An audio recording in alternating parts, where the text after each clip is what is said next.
সন্ধেবেলায় বেরিয়েছিলাম কিছু টুকিটাকি কেনাকাটা করতে। কেনাকাটাটা মূলত ঠাকুরের জন্যই ছিল, আর ঘরেরও কিছু ছিল। একদম নিয়ে চলে এসেছি। এই দেখো, তোমাদেরকে এখন দেখাতে বসেছি। একটা বড় চামেলি তেলের বোতল নিয়েছি। এই চামেলি তেলটা আমার মঙ্গলবার দিনকে লাগে। আমি বজরংবলীকে একটি মাটির প্রদীপ জ্বালিয়ে সেটা থেকে আরতি করি। আর এইটার দাম নিয়েছে 110 টাকা, 170 গ্রাম।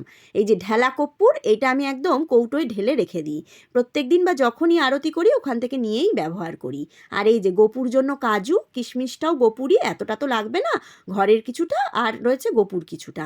এই যে গেরুয়া সিঁদুর আর খানিকটা লবঙ্গ নিলাম। এগুলো কিন্তু সবই ঠাকুরের। কিছুটা ফল নিয়েছি আর কিছুটা ফুলও নিলাম, বেরোলাম বলে। এই ছোলা বাদামটা ঘরের। আর এই দেখো, রান্নার জন্য কাজুর গুঁড়ো পাওয়া যায়, এটাই ব্যবহার করি রান্নায়। আর নিয়েছি সাদা তিল। আর এই দেখো, একটা বড় পাঁপড়ের প্যাকেট নিয়েছি। এটা হচ্ছে 1 কেজি। 1 কেজির দাম 70 টাকা। এই ক্যাটারিংয়ের দোকান থেকে কিনি তো অনেকটা লাভ হয়।